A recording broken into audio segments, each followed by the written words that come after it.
Bíblia é sim um livro científico e ela não tem erro científico. Ela coloca tudo na sua devida ordem, de forma matemática, de forma científica, de forma perfeita, em todas as áreas, seja sociológica, seja física, seja quântica, seja macro, seja micro, seja astrológica. Olha que interessante, o versículo que diz haja luz mostra que primeiro veio o verbo.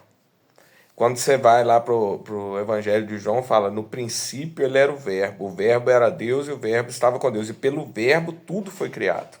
Você sabia que a onda sonora ela pode se tornar luz, consequentemente se tornar matéria, consequentemente se tornar líquido? Literalmente, através da palavra de Deus, que é o próprio Cristo, que todas as coisas foram criadas, inclusive a luz, a água, tudo.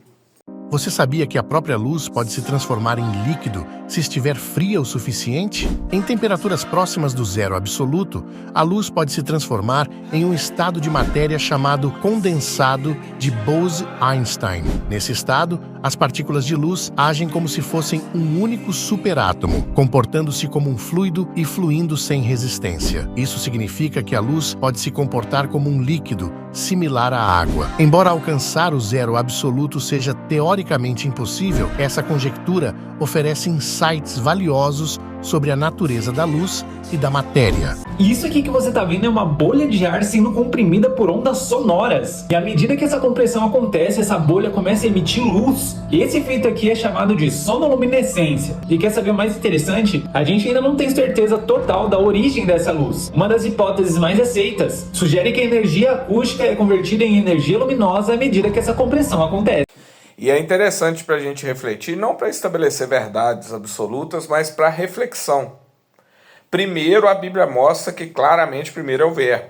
E o versículo mostra isso. E disse Deus, haja luz. Então, a partir da voz de Deus, que é o próprio Cristo, a partir do verbo, que é o próprio Cristo, que surgiu todas as outras coisas. Mostra na sequência que a segunda coisa a surgir após o verbo é a luz.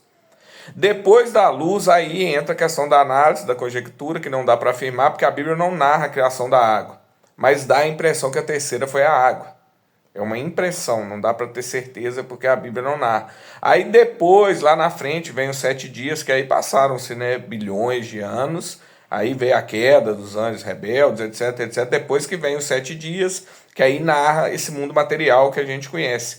Mas a nossa alma, o nosso espírito, ele vem dessa luz, porque essa luz vem antes do sol. Isso não é a luz do sol, essa é a luz da vida. É a luz que deu origem à terceira coisa, que na minha opinião pessoal é a água. Primeiro o verbo, segundo a luz, terceira a água. A Bíblia não narra a criação da água. E é interessante pontuar sobre a água, que a Bíblia fala que céu e terra passarão, mas a palavra de Deus não. Mas a água não passará. A água ela é muito similar, ela é muito...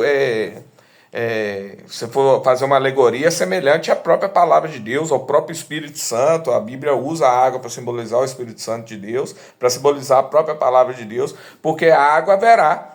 Na Nova Jerusalém, por exemplo, que é eterna, haverá rios de águas vivas que vão fluir do trono de Deus. Então a água, ela também é eterna. Literalmente não vemos o início dela, né? Pode ser que ela venha até antes da luz, né? Porque Deus tenha falado e gerado a água ter gerado a luz, né? Porque o que a Bíblia informa e afirma que a primeira coisa é o verbo. O verbo é a primeira coisa. O verbo é o início, né? Que é a figura do próprio Cristo. Cristo é o verbo inicial. Aí, nesse versículo, mostra que a partir do verbo surgiu a luz. Mas pode ser que junto tenha surgido a água ou a luz tenha se tornado em água, o que é fisicamente possível, né?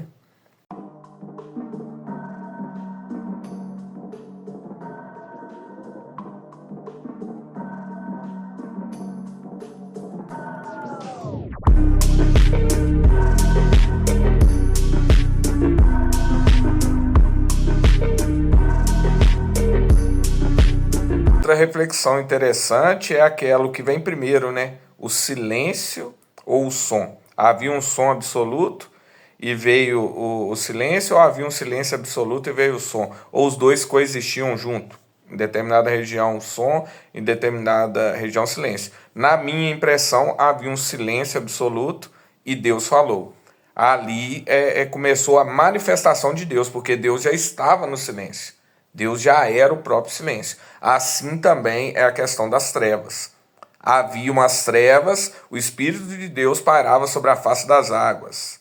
Então seria essas trevas antes dessa luz, e Deus deu início ali com o haja luz, né? Mas o que existia nesse silêncio absoluto de Deus, né? Como conhecer esse silêncio absoluto de Deus e o que havia nessas trevas, que cor eram essas trevas? Se ela tinha cor, existia cor. Mas a cor só vem através da luz.